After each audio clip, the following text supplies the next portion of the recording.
6:49 right now, time for the morning rush. Closing arguments are set to begin in the trial of the man who struck and killed a 7-year-old boy outside the River of Lights. Whether or not Sergio Almanza was drunk during the incident remains the central question in the trial. Now, with the defense trying to show jurors that there's no evidence to prove the DWI charge against Almanza, court will resume at 8:30 this morning. The trial of an Albuquerque second-grade teacher accused of sexually assaulting students is expected to continue today. Danny Aldaz is accused of sexually assaulting a now 12-year-old student when she was just in the second grade. Yesterday, the defense argued there's not enough evidence to prove the state's case. The trial is expected to last through the week. Aldaz is accused of abusing other kids as well. A judge split those cases into separate trials. Police are still looking for the shooter responsible for a deadly case of road rage that took place in downtown Albuquerque. Investigators say that the driver of the silver Mustang was shot and ended up near Lead and 6th yesterday morning. That driver later died at the hospital. Police are now trying to track down the other vehicle that they say was involved, as well as the driver. Erica. And here's a look at our school day forecast. Temperatures are in the upper 60s this morning, a comfortable start ahead of a hot day. Dress for those 90s this afternoon with sunshine.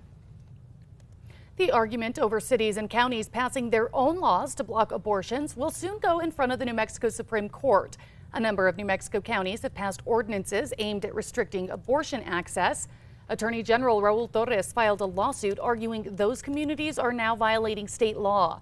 Arguments in the case are set for December 13th.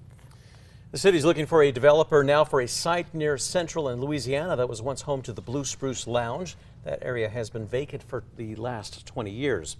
Well, the city's putting a call out for developers now to propose plans for the lot to include at least 30 housing units. Developers have until Thursday to submit their proposals. It's been a year since the city of Albuquerque approved the controversial sanctioned homeless camps. But is the program making a difference? Well, the city's planning department says there are only 2 camps currently in operation. Since the program began, 2 applications have been withdrawn, 5 others denied. The city says they are still accepting applications. Erica. All right, to check on the threat index, it is very low today. We'll have fine weather across the state except a couple of mountain storms in the western mountains. New Mexico's universities are cashing in after stamping their brands on multiple products. UNM, NMSU, and ENMU, they have each branded products like salsa and coffee with their logos. NMSU's most popular item, Pistol Pete's 1888 beer, has brought in $125,000 since 2018. Meanwhile, UNM says that they are working on releasing their own branded Lobo candles. A Rio Rancho man is working to raise money for children's cancer research. This will be the 8th year that Gabe Pacheco has participated in the Great Cycle Challenge USA. So far, he has raised close to $15,000. Pacheco plans to ride 450 miles, hoping to put in at least 20 miles a day. The challenge is set to start tomorrow. Erica. A check on traffic. The maps are clear, no accidents or slowdowns to tell you about.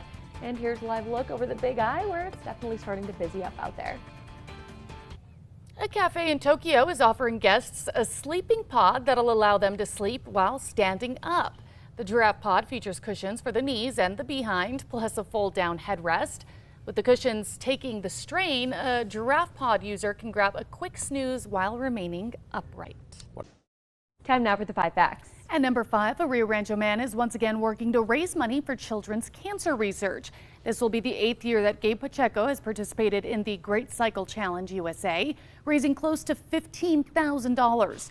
Pacheco plans to ride 450 miles this year. He hopes to put in at least 20 miles a day, going back and forth between the Alameda Rio Grande open space to the biopark. At number 4, with Labor Day just around the corner and many fire restrictions relaxed, the Forest Service is now expecting a busy weekend ahead. They're now recommending for anyone planning to spend the holiday outdoors to make arrangements ahead of time. The Forest Service says that this has been a busy time for camping as compared to last summer, when the state's largest wildfire was burning.